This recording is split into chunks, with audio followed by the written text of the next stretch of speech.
దైవానికి మనల్ని ఎందుకు ఈ భూమి మీద పుట్టించాడు? నాలాగా బతకండి అంటే ఏమి, నాకుండే గుణగణాలు మీలో పెట్టుకోండి అని.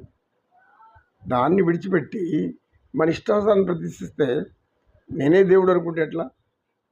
నేనే దేవుడితే ఇంకేముంది?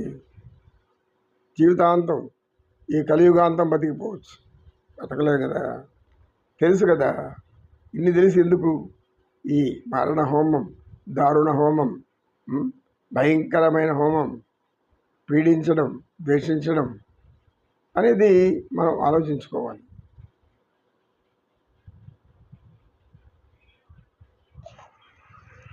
నమో కృష్ణ, నమో కృష్ణ. జయమ్ము నిశ్చయమ్మురా, భయమ్ము లేదురా, చంకు గొంకు లేక ముందు సాగి పొమ్మురా, సాగి పొమ్మురా. భూతి అదే విభూతి శిష్యుడు ఏదో పాట పాడుకుంటూ వస్తున్నాడు. ఏం పాడుతున్నాడు ఆయన అవడం మళ్ళా అని అడిగాడు. ఇది ఈ పాట మాకు వినబడుతుంది అని ఒక దూరంగా చెప్తాడు. అవునా, ఏందా పాట అనగానే వాడి దగ్గరకు వచ్చేసాడు.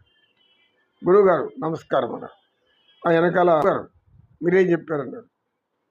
మళ్ళా మొదటికి వస్తావు, నేను ఎన్నో చెప్తూ ఉంటాను, ఏం చెప్పాను ఏం చెప్పానంటే ఏం చెప్తాను నాయన శిష్య, అన్నీ గుర్తుపెట్టుకోవాలంటే ఎలా ఉంటుంది? చిన్నప్పటి నుంచి ఈ వయసు అయిపోయేంత వరకు ఏదో ముఖ్యమైన మాత్రం గుర్తుంటుంది, ఏదో చెప్పు నువ్వే అని.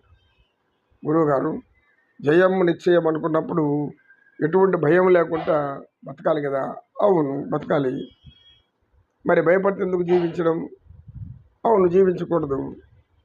భయం పోగొట్టుకోవడానికి మన దారి చూసుకోవాలి కదా, చూసుకోవాలి. నువ్వు చెప్పేవని సరే కదా, ఇప్పుడు ఎందుకు నీ పాటకి ఏం సంబంధం అని గురువు గారు. చెప్తాను. ఇక్కడ వీళ్ళిద్దరు చూసారా, వీళ్ళు యువతి యువకులు, వీళ్ళు ప్రేమించి పెళ్లి చేసుకొని తర్వాత ముగ్గురు సంతానాన్ని కన్నారు. ముగ్గురు సంతానాన్ని కని ఆఖరికి అనేక కష్టాలు వచ్చాయి. ఏదో ఉన్న పొలం కాస్త దున్నుకుంటే వరదలు వచ్చి కొట్టుకుపోయింది పంటలంట. ఇంకా వాళ్ళ దగ్గర పెట్టుబడి డబ్బు లేదు. చనిపోతాము అనేసి ఇంకా మనకు అన్ని అపజయాలే, మనకు అన్ని కష్టాలు ఎదురవుతుంది, ఇంక జీవించే మార్గమే కనపడలేదు అని వీరు ఒక ఇంటిలో కూర్చొని పురుగుల మందు కలుపుకొని ఉన్నారు. నేను దూరం నుంచి అలా చూశాను. ఏమిటి ఈ కుటుంబ సభ్యులు చిన్నపిల్లలు మాట్లాడుకుంటున్నారని చూశాను. వింటే ఈ మాటలు నాకు వినబడ్డాయి. వెంటనే వాళ్ళ దగ్గర తీసి పారేసి మీరు ఈ జీవితాన్ని భగవంతుడు ఇచ్చినటువంటి మానవ జన్మను సార్థకం చేసుకోకుండా ఇలా మరణించాలని యొక్కటువంటి ఉద్దేశం ఎందుకు వచ్చింది అని అడిగాను. అడిగితే మాకు ఈ సమాజంలో బతికే హక్కు కోల్పోయాం. ఎందుకంటే మేము అభిమానం ఉంది, ఎవరిని అడుక్కోలేము. ఇక మాకు వచ్చిన కష్టాలు ఎవరు చెప్పుకున్నా పట్టించుకొని నాదుడు లేడు. ఎవరిని అడిగినా మమ్మల్ని ఏం చేయమంటావు, నీ కర్మ అది అంటున్నారు. అందుకని మాకు బతికే విధానం తెలియదు, మా బిడ్డలు ఎలా పోషించాలో నాకు తెలియదు, నాకు తెలిసిన వ్యవసాయం మాత్రమే అన్నాడు ఆ యొక్క యువకుడు. ఆమె కూడా ఇంత చిన్న వయసులో ఉండేవాడు. ఆ వ్యక్తికి 40 ఏళ్ళు ఉంటుంది, ఆ స్త్రీకి 35 అట్లా వయసులో ఉంటారు. వాళ్ళ పోతూ తండ్రి ఇచ్చిపోయిన కొద్దిపాటి పొలంలో ఏదో కూరగాయలు అవి పండించుకొని జీవిస్తూ ఉన్నారు. ఇప్పుడు చెప్పండి గురువుగారు, వీడు చనిపోవాలా వద్దా? నువ్వేం చెప్పావు అన్నాను. అయ్యా నాకైతే మా గురువుగారు ఉన్నారు, రండి ఆయన మీకు సరైన దారి చూపిస్తారన్నారు. అవునా, సరే బాగానే అని సత్యనిష్ఠుడు వాళ్ళ వైపు చూసి, నాయన సమస్య వచ్చిందని ప్రతి ఒక్కడు చావే పరిష్కారం అనుకుంటే ఈ భూమి మీద మనుషులే ఉండరు. వాడు పాడాడు ఆ పాట. అంధకారమలము కొన్న దిగులు చెందకు, గఢాంధకారమలము కొన్న భీతి చెందకు, జయమ్ము నిన్వరించు వరకు పోరి గెలువవు, పోరి గెలువవు. ఈ జీవితమే ఒక పోరాటం, ప్రతినిత్యం పోరాడుతూనే ఉంటాం. దేనికి? మంచిగా బతకాలి, నీతిగా బతకాలి, ధర్మంగా బతకాలి. ఆ బాటలో ఉన్నవాళ్ళు కే బంగారమాయేరా కోదండపాణి పలుకే బంగారమాయేనా, కోదండపాణి పలుకే బంగారమాయే పిలిచిన పలుకవేమి కలలోని నామస్మరణ మరువా చక్కని తండ్రి. అందరినీ కాపాడేవాడు, పోషించేవాడు భగవంతుడు. మీరు భగవంతుడిని మర్చిపోయి ప్రాణాలు తీసుకుంటారు అనుకుంటున్నారు. మీ ప్రాణం విలువ ఎలా అని తెలుసా? 100 ఏళ్ల జీవితం.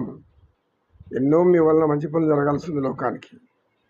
చెడు పనులు జరిగే వాళ్ళైతే వాళ్ళు పోయినా ఇబ్బంది లేదు.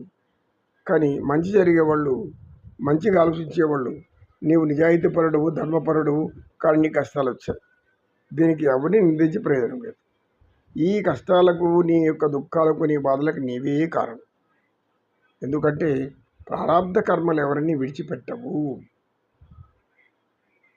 3 కర్మలు ఉన్నాయి. 3 విధానం: సంచిత కర్మలు, ప్రారాబ్ధ కర్మలు, ఆగామి కర్మలు.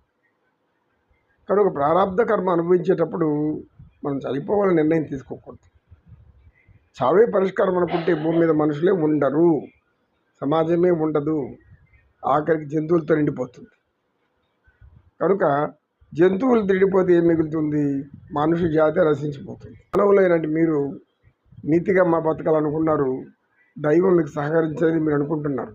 దైవం సహకరించాలనుకోండి, భగవంతుని వేడుకోండి, ఆయన్ని పిలవండి, ఆహ్వానించండి. తండ్రి, మేము చేసిన తప్పులు మన్నించు, మా పాపకర్మలకు కొంచెం పరిష్కారం చూపెట్టు అని వేడుకోండి. తప్పకుండా.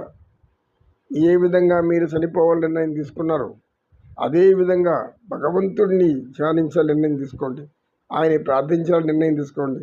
పరమాత్ముడు ఎప్పుడు సహాయం చేస్తాడు. కనుక మీరు చనిపోవాలని తీసుకున్న నిర్ణయం మంచిది కాదు. అందులో మీ బిడ్డలు 3 ఉన్నారు, వాళ్ళకి ఉజ్వల భవిష్యత్తు ఉంది, వాళ్ళు చాలా గొప్ప వాళ్ళు అవుతారు. కష్టపడి చదివించండి వాళ్ళని. వాళ్ళ తేజస్సుగా చూస్తూ ఉంటే మహా జ్ఞానవేత్తలు, విద్యావేత్తలు అయ్యి మంచి మంచి ఉద్యోగాలు చేసుకునేవారు. అది సత్యనిష్ఠుడు చెప్పి. కనుక ప్రతి సమస్యకు చావు కారణం కాకూడదు. స్త్రీలైనా, పురుషులైనా, ఏ బిడ్డలైనా సమస్య వచ్చినప్పుడు ఎదుర్కొనే జీవించు. పోరాటానికి ప్రయత్నించు. పరిగెత్తు. పడిపోయావా? మళ్ళీ లే. ఇంకా పడిపోయావా? పో, మోకాళ్ళ మీద నడుచుకుంటూ పో. చివరకు విజయం నీ చేతిలో వచ్చేస్తుంది. నీ లక్ష్యం చేరుకోగలవు. కనుక జీవిత పోరాటాన్ని ఆపవద్దు.